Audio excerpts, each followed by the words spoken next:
नमस्कार दोस्तों, हमारे यूट्यूब चैनल एग्जाम लर्नर में आपका स्वागत है। दोस्तों, आज के इस वीडियो में हम लोग टीजीटी पीजीटी 2021 के लिए नागरिक शास्त्र का 7वां प्रैक्टिस सेट हल करेंगे। इसके पहले 6 प्रैक्टिस सेट हम हल करा चुके हैं। साथ में इतिहास और भूगोल का भी प्रैक्टिस सेट हमारे चैनल पर अपलोड कर दिया गया है। तो जो लोग इतिहास, भूगोल, नागरिक शास्त्र, टीजीटी या पीजीटी जो है देने जा रहे हैं, उनके लिए प्रैक्टिस सेट काफ़ी महत्वपूर्ण है। तो दोस्तों, वीडियो को लाइक शेयर कर दीजिएगा। चैनल पर पहली बार आए हैं तो चैनल को सब्सक्राइब कर लीजिएगा, साथ में बेल आइकन को प्रेस कर लीजिएगा, जिससे आने वाले अगले वीडियो का नोटिफिकेशन आपको पहले मिलता रहे।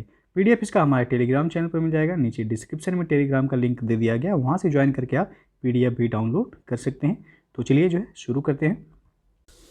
दोस्तों, यदि आप यूपीपीएससी और यूपी ट्रिपल एससी एग्जाम की प्रिपरेशन करना चाहते हैं और एग्जाम को क्रैक करना चाहते हैं, तो इंडिया के largest learning platform app Unacademy से जुड़ के आप अपनी तैयारी को कर सकते हैं और एग्जाम को क्रैक कर सकते हैं। इसके लिए सबसे पहले आपको अनअकैडमी का लर्निंग ऐप इंस्टॉल करना होगा। प्ले स्टोर से जाके इंस्टॉल करने के बाद अपने मोबाइल नंबर से आप साइनअप करेंगे। साइनअप करने के बाद आपको अपना गोल सेलेक्ट करना है, यानी कि कौन से एग्जाम की आप तैयारी करना चाहते हैं। जैसे यदि आप यूपीपीएससी और यूपी ट्रिपल एससी एग्जाम की तैयारी करना चाहते हैं, तो आपको UPPSC and UP triple SC select करना है।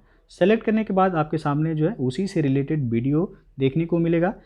तो उसके पहले आपको जो है सब्सक्रिप्शन लेना होगा। सब्सक्रिप्शन लेने के लिए आप हमारे रेफरल कोड ये आप देख सकते हैं, एग्जाम लर्नर है, इसको आप यूज करेंगे तो 10% का आपको एडिशनल डिस्काउंट जो है मिल जाएगा। किसी भी एग्जाम की यदि आप जो है सब्सक्रिप्शन लेना चाहते हैं अनअकैडमी पे, तो यदि ये रेफरल कोड आप हमारा यूज करेंगे तो 10% का आपको डिस्काउंट देखने को मिलेगा। उसके बाद एडवांटेज जो है आप देख सकते हैं, सब्सक्रिप्शन लेते हैं अनअकैडमी पे तो इतने सारे एडवांटेज आपको मिलेंगे। फिर है आपका यूपीपीएससी का और यूपी ट्रिपल एससी का मेगा सब्सक्रिप्शन ऑफर अभी चल रहा है, तो इसे आप जो है ज़रूर लीजिएगा। 12 मंथ का लेते हैं तो आपको 2 मंथ्स का फ्री सब्सक्रिप्शन मिलेगा, और 24 मंथ का लेते हैं तो आपको 3 महीने का फ्री सब्सक्रिप्शन आपको दिया जाएगा। और अभी जो है अनअकैडमी पे प्राइस बहुत जल्दी हाइक होने वाला है, यानी कि उसके फीस में जो है आपको बढ़ोतरी देखने को मिलेगा। लेकिन अभी आपको करेंट रेट में जो है अभी सब्सक्रिप्शन मिल जाएगा। तो यदि आप लेना चाहते हैं सब्सक्रिप्शन तो अभी आप जो है जल्दी से ले सकते हैं। नीचे डिस्क्रिप्शन में जो है आपको लिंक मिल जाएगा, वहाँ से जाके आप देख सकते हैं। पहला क्वेश्चन है आज का, परमाणु अप्रसार संधि से अलग होने वाला प्रथम देश कौन था? तो पहला जो देश था वह उत्तर कोरिया। सी ऑप्शन सही हो जाएगा। परमाणु अप्रसार संधि ये परमाणु हथियारों का विस्तार रोकने और परमाणु तकनीक के शांतिपूर्ण ढंग से इस्तेमाल को बढ़ावा देने के ये अंतर्राष्ट्रीय प्रयासों का एक हिस्सा है। 1968 में हुई यह संधि 1970 से प्रभावी हुई, और वर्ष 2003 में इस संधि से अलग होने वाला पहला देश जो था वह था उत्तर कोरिया। और भारत ने अभी तक इस पर जो है हस्ताक्षर नहीं किया है, इस संधि पर। दूसरा प्रश्न है, किस बहुपक्षीय संस्था ने साफ्टा बनाने का निर्णय लिया? तो यहाँ पे ई ऑप्शन से हुआ, सार्क ने। साफ्टा बनाने का निर्णय सार्क ने लिया। साफ्टा का फुल फॉर्म होता है south Asia free trade agreement, और यह जो है सार्क एक क्षेत्रीय संगठन है जिसका प्रमुख उद्देश्य है दक्षिण एशियाई देशों के मध्य मुफ्त व्यापार क्षेत्र को कायम रखना। साफ्टा जो है ये आपका 1 जनवरी 2006 से प्रभावी हुआ, और जो है सार्क का फुल फॉर्म होता है south Asian association for regional cooperation, और इसका हेडक्वार्टर है नेपाल की राजधानी काठमांडू में। अगला जो क्वेश्चन है, निम्न में से किसने अंतर्राष्ट्रीय राजनीति में गेम सिद्धांत का प्रतिपादन किया था? तो डी ऑप्शन से होगा, M.A. कपलान ने। अंतर्राष्ट्रीय राजनीति में खेल सिद्धांत का प्रतिपादन M.A. कपलान के द्वारा किया गया। और चौथा क्वेश्चन है, शिकागो स्कूल जिसने व्यवहारवादी आंदोलन हेतु महत्वपूर्ण भूमिका अदा की थी, कि यह स्थापना किसने की? तो चार्ल्स मेरियम के द्वारा। बी ऑप्शन यहाँ पे सही हो जाएगा। चार्ल्स मेरियम को व्यवहारवादी आंदोलन के जनक और शिकागो स्कूल का संस्थापक माना जाता है। पांचवा क्वेश्चन है, 123 सैन्य परमाणु समझौते पर किन 2 देशों के बीच हस्ताक्षर किया गया था? तो यह संयुक्त राज्य अमेरिका और भारत के बीच 123 सैन्य परमाणु समझौता संयुक्त राज्य अमेरिका और भारत के बीच ये हस्ताक्षरित हुआ।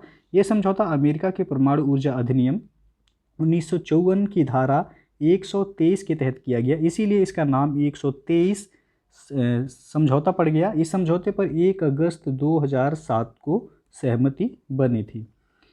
छठवां क्वेश्चन है, लुसियन पाई के अनुसार राजनीतिक विकास की मुख्य विशेषताएं हैं। तो इनमें आपका डी ऑप्शन सही होगा, उपरोक्त सभी। पॉलिटिकल कल्चर एंड डेवलपमेंट जो कि 1969 में लुसियन पाई की एक महत्वपूर्ण रचना है। इनके अनुसार राजनीतिक विकास की 3 विशेषताएं हैं। पहला तो है समानता। समानता यानी कि राजनीतिक गतिविधियों में जन सहभागिता की वृद्धि। उसके बाद जो है क्षमता है दूसरा। तो क्षमता में इसका अभिप्राय कि राज्य या सरकार के कार्य से है। और है तीसरा विभेदीकरण, इसका आशय संरचनाओं का विशेषीकरण से है। तो यहाँ पे आपका डी ऑप्शन सही होगा, उपरोक्त सभी। अगला क्वेश्चन है शांति के लिए एकता का प्रस्ताव निम्नलिखित में से किसने किया। तो यहाँ पे सी ऑप्शन सही होगा, यूएन के द्वारा।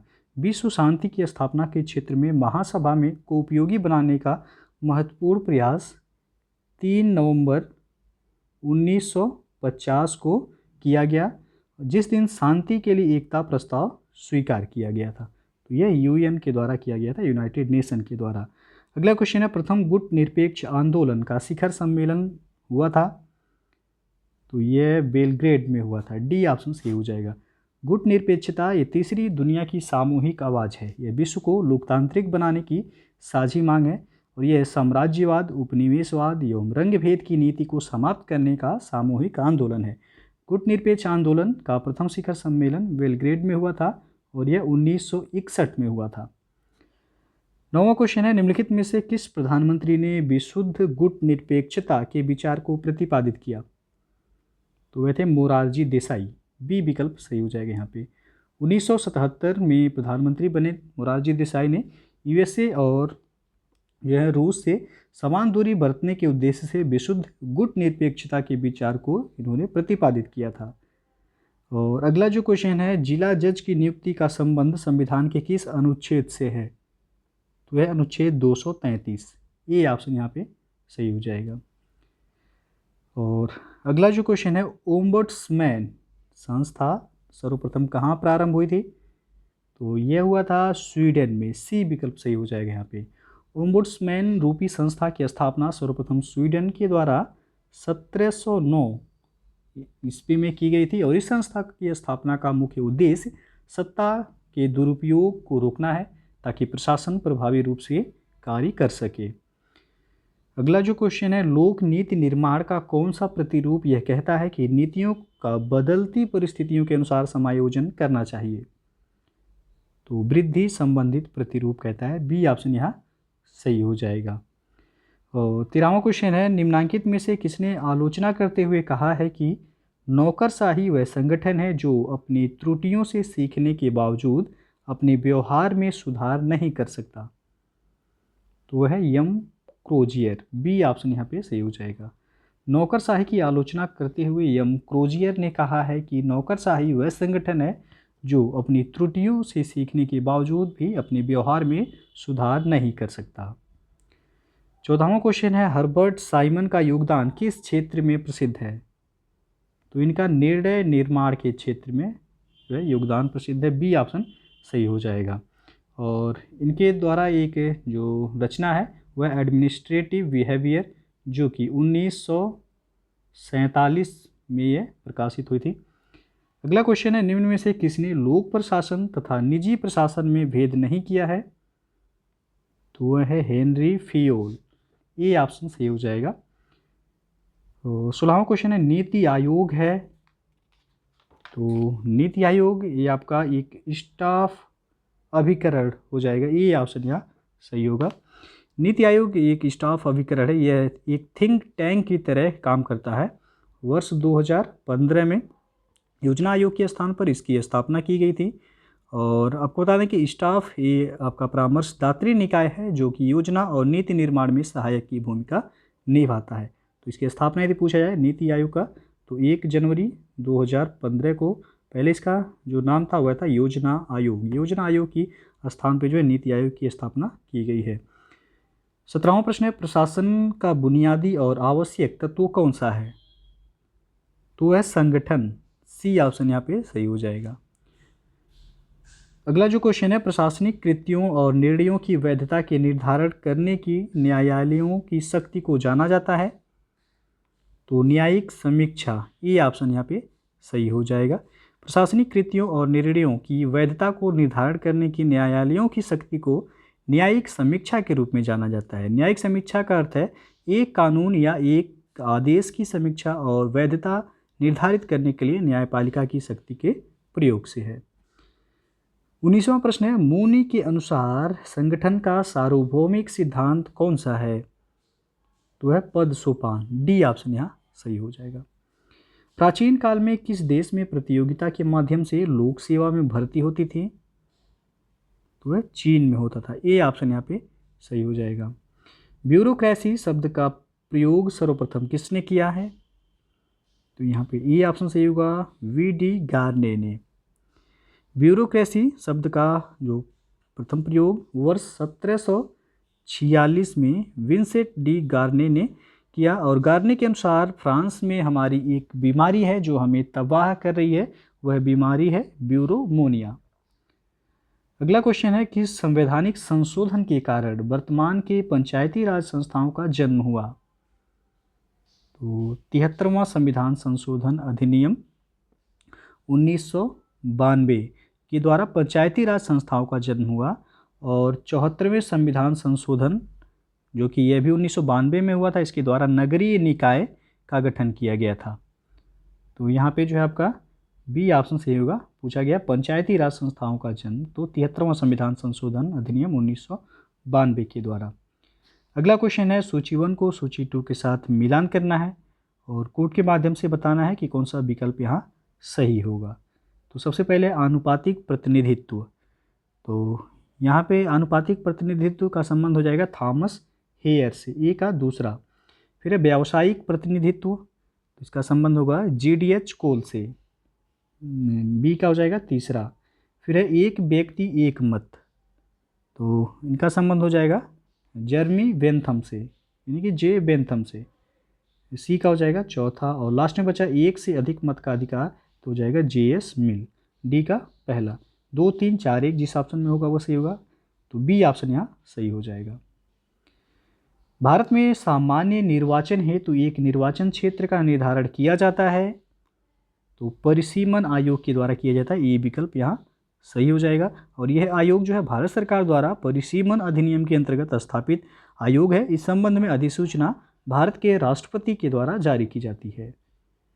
25वां क्वेश्चन है, आनुपातिक प्रतिनिधित्व की पद्धति विशेष उपयोगी है, तो बहुदलीय व्यवस्था के लिए सी विकल्प यहाँ सही हो जाएगा।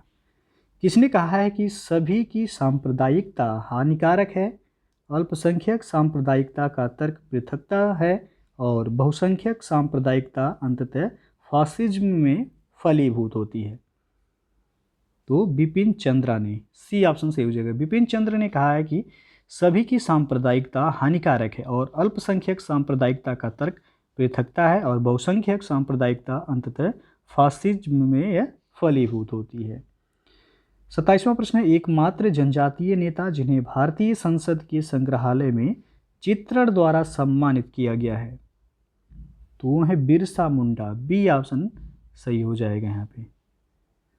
और अगला प्रश्न है, वो राज्य बताइए जिनकी राजकीय विधानसभाएं राज्य की राजधानी को छोड़कर अन्य स्थान पर भी बैठक करती हैं। तो यहाँ पे जो है आपका डी ऑप्शन सही होगा, जम्मू कश्मीर और महाराष्ट्र।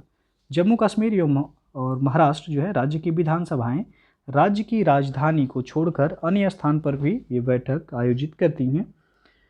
निम्नलिखित में से केवल राज्य सभा का ही समितियां कौन सी हैं? तो पहला है अधीनस्थ विधान समिति, दूसरा है सरकारी आश्वासन समिति, तीसरा मेज पर प्रस्तुत पत्रों से संबंधित समिति, चौथा सार्वजनिक प्रतिष्ठानों से संबंधित समिति।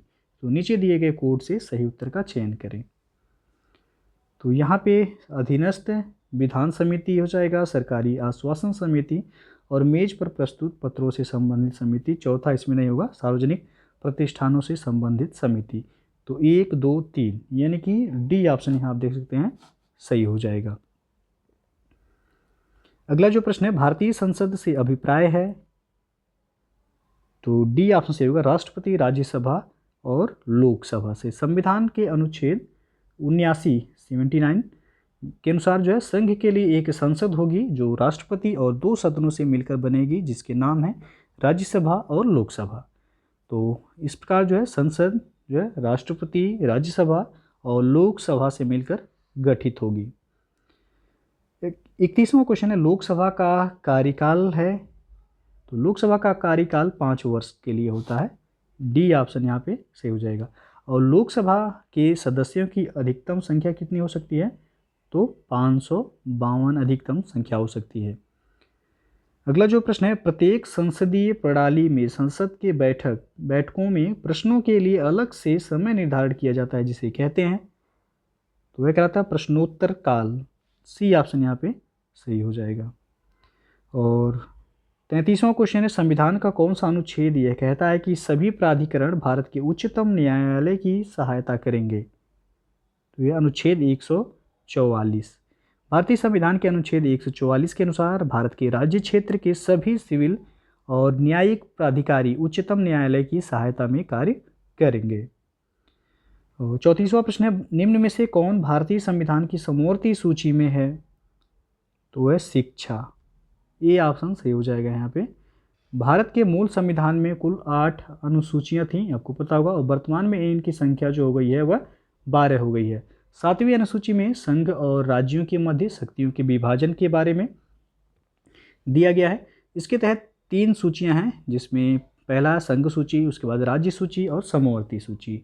42वें संविधान संशोधन के द्वारा शिक्षा को राज्य सूची से हटाकर समवर्ती सूची में शामिल कर दिया गया। तो शिक्षा पहले जो है राज्य सूची में था, लेकिन इसे 42वें संविधान संशोधन अधिनियम 1976 में राज्य सूची से हटाकर इसे समवर्ती सूची में शामिल किया गया है। तो ये ऑप्शन सही हो जाएगा। अगला क्वेश्चन है, भारतीय संविधान के अनुसार भारत एक राज्यों का संघ है। ये ऑप्शन यहाँ सही हो जाएगा। अगला जो क्वेश्चन है, भारतीय संघवाद के उदाहरण को सर्वोत्कृष्ट विश्लेषित किया जा सकता है किस नाम से? तो अर्ध संघवाद के नाम से। सी विकल्प यहाँ सही हो जाएगा। संविधान के पहले अनुच्छेद में कहा गया है कि भारत राज्यों का एक संघ होगा। इसके बावजूद भारत में संघीय शासन के लक्षण को अपनाने के साथ साथ एकात्मक शासन के भी लक्षण को प्रमुख रूप से अपनाया गया है।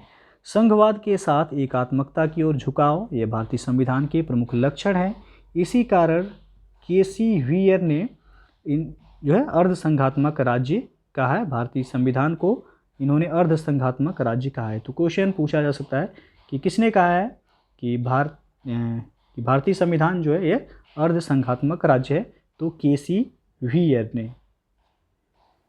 37वां क्वेश्चन है, मदन मोहन पुंछी आयोग किसके अध्ययन के लिए नियुक्त हुआ है?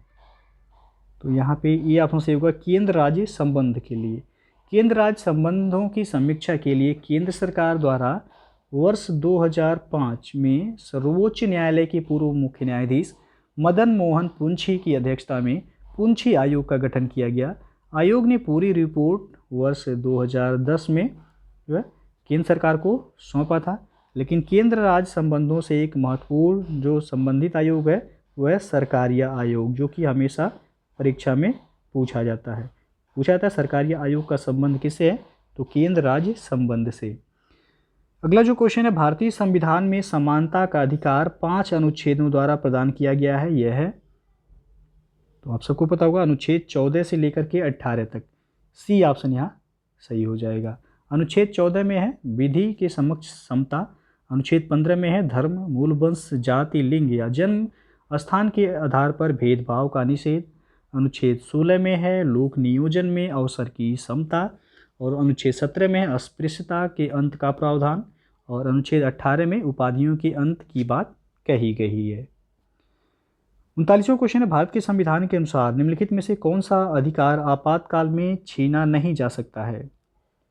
तो यह जीवन जीने का अधिकार। सी ऑप्शन सही हो जाएगा यहाँ पे। 44वें संविधान संशोधन के द्वारा अनुच्छेद 20 और अनुच्छेद 21 को जो है अनुच्छेद 359 की परिधि से बाहर निकाल दिया गया है। अब आपातकाल में भी अनुच्छेद 20 और 21 को स्थगित नहीं किया जा सकता है, जिसमें है आपका जीवन जीने का अधिकार। अगला जो क्वेश्चन है, निम्नांकित में से किस आयोग ने पिछड़े वर्गों में क्रीमी लेयर यानी कि संभ्रांत परत की पहचान की? तो वह है बीपी मंडल आयोग। ये ऑप्शन सही हो जाएगा। पीपी मंडल आयोग ने यह सिफारिश की कि अन्य पिछड़े वर्ग यानी कि ओबीसी के क्रीमी लेयर से संबंधित लोगों को आरक्षण की सुविधा से बाहर रखा जाना चाहिए। और इस आयोग का गठन जो हुआ था वर्ष 1979 में हुआ था। 41वां क्वेश्चन है, कौन सत्रावसान के उपरांत संसद की बैठक आहूत करने हेतु अधिकृत है? तो वह है राष्ट्रपति। बी ऑप्शन यहाँ पे सही हो जाएगा। निम्नलिखित युग्मों में से कौन सा एक सही सुमेलित नहीं है? तो यहाँ पे सी ऑप्शन देख सकते हैं, अनुच्छेद 25 में दिया गया है धार्मिक कार्यों में प्रबंध की स्वतंत्रता। अनुच्छेद 25 से लेकर के 28 तक ये धर्म की स्वतंत्रता के अधिकार के बारे में उपबंध है। और अनुच्छेद 25 में है अंतःकरण की और धर्म के अबाध रूप से मानने, आचरण और प्रचार करने की स्वतंत्रता। धार्मिक कार्यों में प्रबंध की स्वतंत्रता अनुच्छेद 26 में निहित है, ना कि 25 में, इसलिए सी ऑप्शन आपका सुमेलित नहीं। बाकी अनुच्छेद 14 में है विधि के समक्ष समानता, अनुच्छेद 21 में है प्राण एवं दैहिक स्वतंत्रता का संरक्षण, और अनुच्छेद 23 में है मानव के दुर्व्यापार और बलात् श्रम का प्रतिषेध। तो सी ऑप्शन आपका सुमेलित नहीं है यहाँ।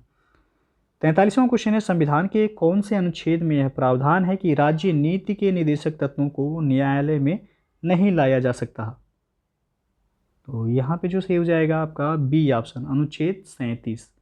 अनुच्छेद जो है 37 में कहा गया है कि भाग 4 में दिए गए उपबंधों को किसी भी न्यायालय द्वारा लागू नहीं कराया जा सकता है। फिर भी इसमें दिए हुए तत्व देश की शासन के मूलभूत हैं और विधि निर्माण में इन तत्वों का प्रयोग करना राज्य सरकार का कर्तव्य होगा, और भारत में इन तत्वों को न्यायालय द्वारा लागू नहीं किया जा सकता है। तो बी ऑप्शन सही होगा, अनुच्छेद 37।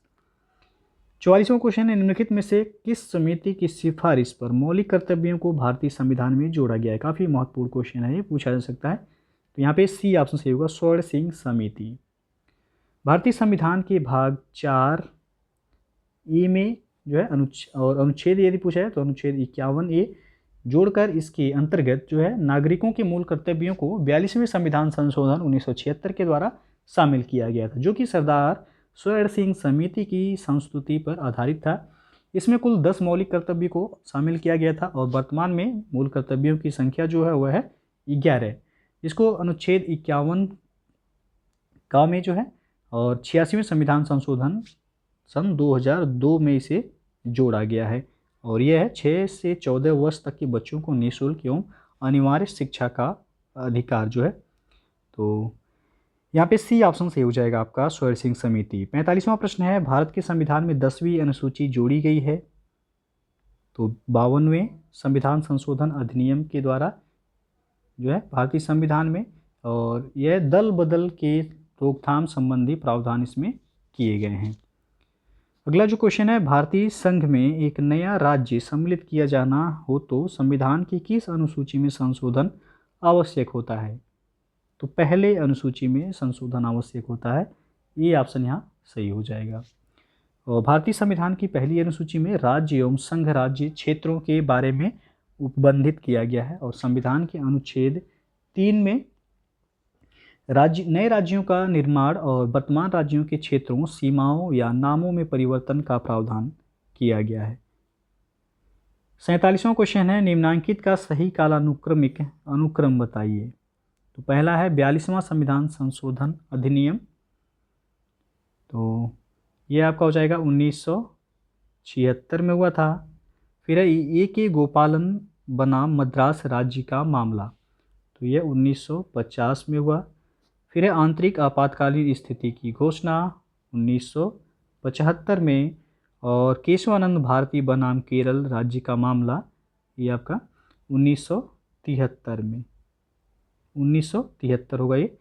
तो कालानुक्रमिक अनुक्रम जो है आपको बताना है, तो यहाँ जो सही हो जाएगा आपका, सबसे पहले हो जाएगा दूसरा, फिर चौथा, फिर तीसरा, फिर पहला, यानी कि सी ऑप्शन सही हो जाएगा यहाँ पे। अगला जो क्वेश्चन है वो आपका कथन ए दिया गया है, यहाँ पे भारत 82 राज्यों का संघ है। कारण आर है संविधान पर राज्यों का नियंत्रण नहीं है। तो कूट के माध्यम से बताना है कौन सा विकल्प यहाँ सही होगा। तो यहाँ जो सही होगा ए और आर दोनों सही है, किंतु आर ए की सही व्याख्या नहीं करता है। क्योंकि भारतीय संविधान के अनुच्छेद 1 में कहा गया है कि भारत राज्यों का संघ होगा, और अनुच्छेद 3 में कहा गया है कि संसद राज्यों का गठन या पुनर्गठन कर सकती है, अर्थात भारत विनाशी राज्यों का संघ है। कहने का तात्पर्य है कि भारतीय संघ राज्य के नाम, क्षेत्र, सीमा और जो है उनमें परिवर्तन कर सकता है, और संविधान पर राज्यों का कोई नियंत्रण नहीं है, अर्थात संविधान में संशोधन, परिवर्तन ये सभी करने का अधिकार किसको है? तो वो भारतीय संघ को है।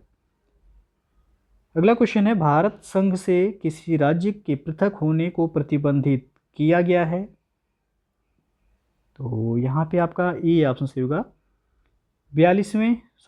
16वां संविधान संशोधन अधिनियम 1963 में 16वें संविधान संशोधन अधिनियम 1963 द्वारा भारत संघ से किसी राज्य के पृथक यानी कि अलग होने को प्रतिबंधित किया गया। इसी संविधान संशोधन के द्वारा संवैधानिक पदों पर नियुक्त व्यक्तियों को भारत की प्रभुता व अखंडता बनाए रखने की शपथ लेनी पड़ती है।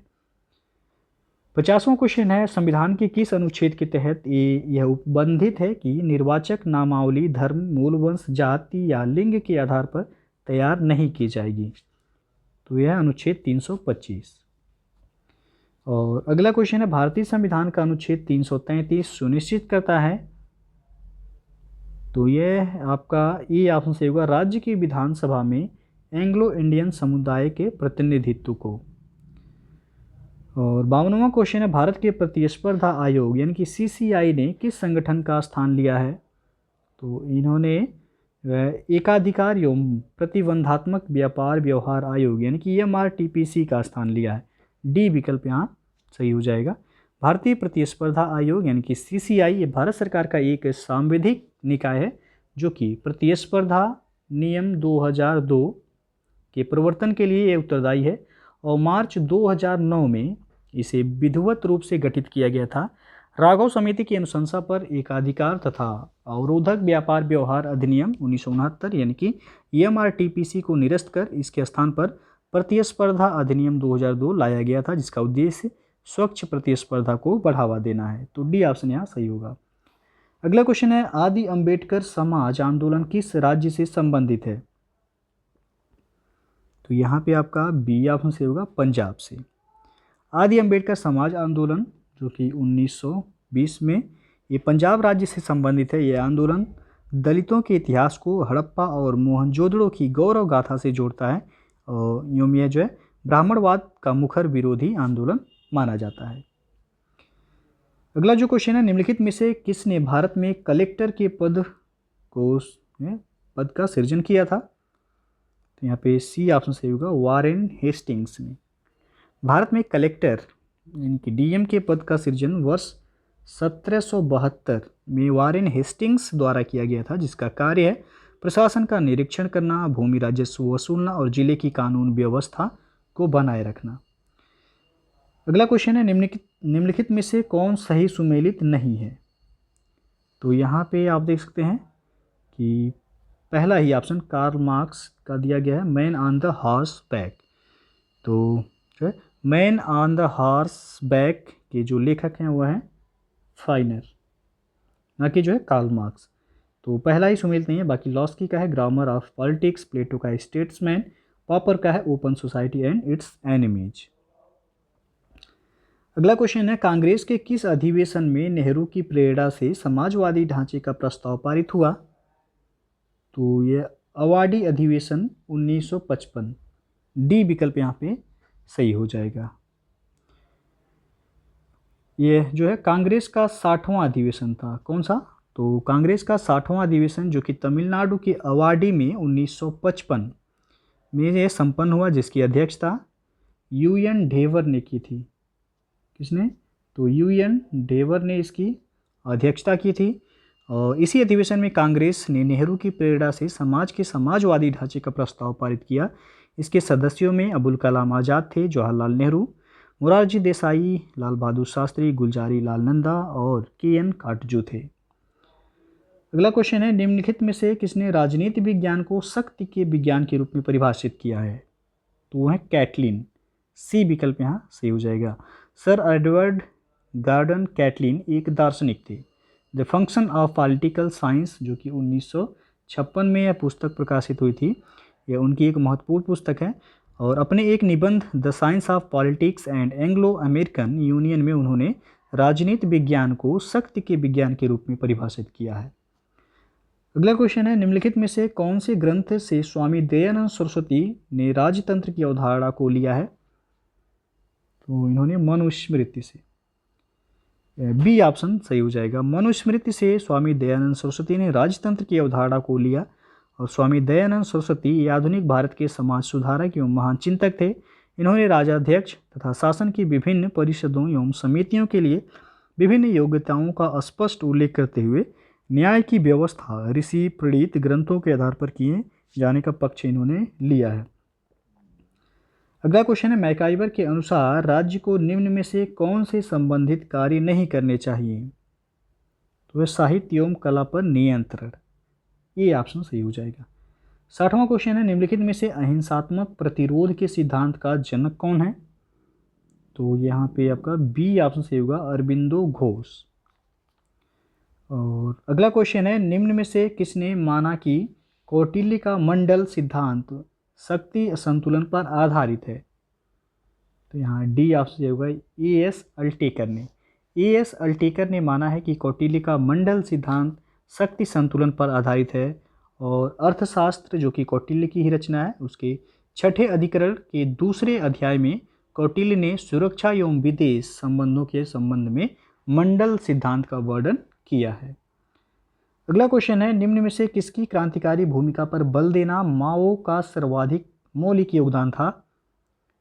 तो यहाँ डी ऑप्शन सही होगा, कृषक वर्ग। माओ ने जो है मार्क्सवाद को चीन का राष्ट्रीय स्वरूप प्रदान किया। वह कुछ मामलों में मार्क्स एवं लेनिन से भिन्न था। चीन में किसानों की बहुलता थी। माओ ने कृषक वर्ग की भावनाओं को समझा एवं उनमें क्रांतिकारी भावनाओं का संचार किया। माओ त्से तुंग इनका पूरा नाम था। अगला जो क्वेश्चन है, निम्नलिखित में से किसने राज्य के आधार और अधिसंरचना के सिद्धांत को प्रतिपादित किया है? तो यहाँ पे ए ऑप्शन सही होगा, कार्ल मार्क्स ने। राज्य के आधार और अधिसंरचना के सिद्धांत का प्रतिपादन मार्क्स ने किया है। मार्क्स के अनुसार समाज के दो तत्व हैं, आधार और अधिसंरचना। मार्क्स का मानना है कि समाज का प्रमुख तत्व आधार अर्थात उत्पादन प्रणाली है और आधार में परिवर्तन से अधिसंरचना अर्थात सामाजिक, कानूनी, राजनीतिक, धार्मिक व्याख्या में परिवर्तन आता है। तो ये विकल्प यहाँ सही हो जाएगा।